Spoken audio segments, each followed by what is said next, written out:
In light of September 11, we discovered not only the difficulties of the job of firefighters, but all the first responders who go to the scene of a disaster.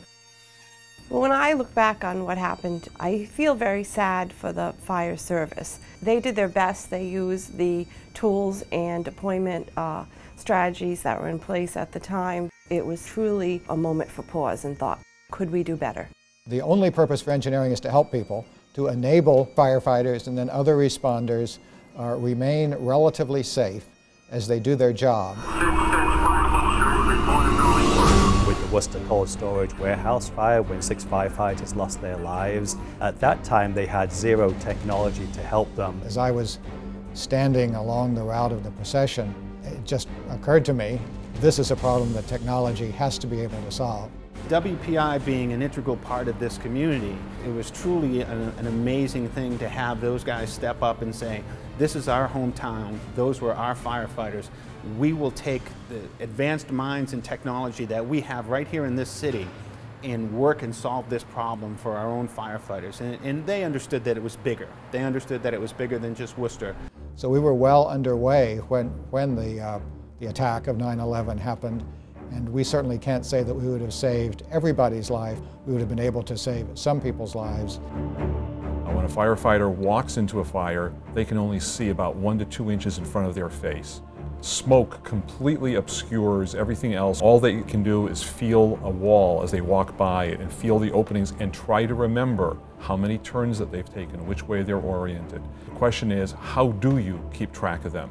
At WPI, we focused on an RF-based solution that's using radio waves through triangulation to work out where the individual people are inside the building. Because say someone is lumped up against the side of a wall, you need to know which side of that wall they're on, because maybe the rescue team has to come in a different stairwell, go through a different doorway. And they brought us in from the very beginning to try and give them our input on what it was that we needed to be able to find firefighters in 3-dimension inside of a building that has a complex system of rooms and hallways and passages. The gold standard is a system that shows to the incident commander where all of his or her personnel are inside the building.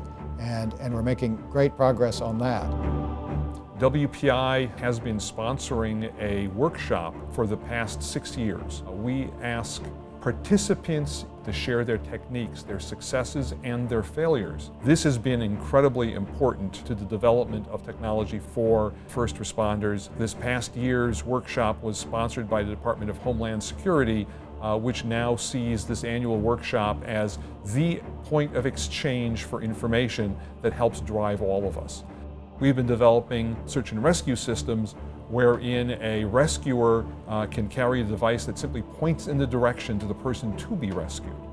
We've actually developed a wireless pulse oximeter device that could be integrated into the face mask of a first responder, and then that would then convey to the incident commander the vital sign information of the first responders. So if one was to get into trouble there, maybe the incident commander could extract the person.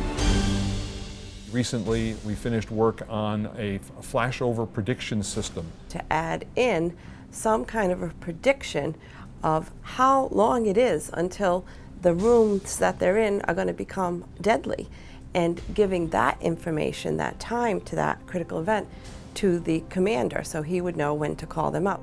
WPI's approach to education really fit this project perfectly. One faculty member calls another.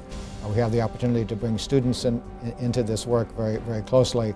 First responders have access to technology today that they would not have had before. We want to bring together all of engineering and policy to increase fire safety in the world. We feel like it's an obligation and a passion to solve this for first responders. So we're going to do whatever it takes, individually and collectively with the community, to solve this problem.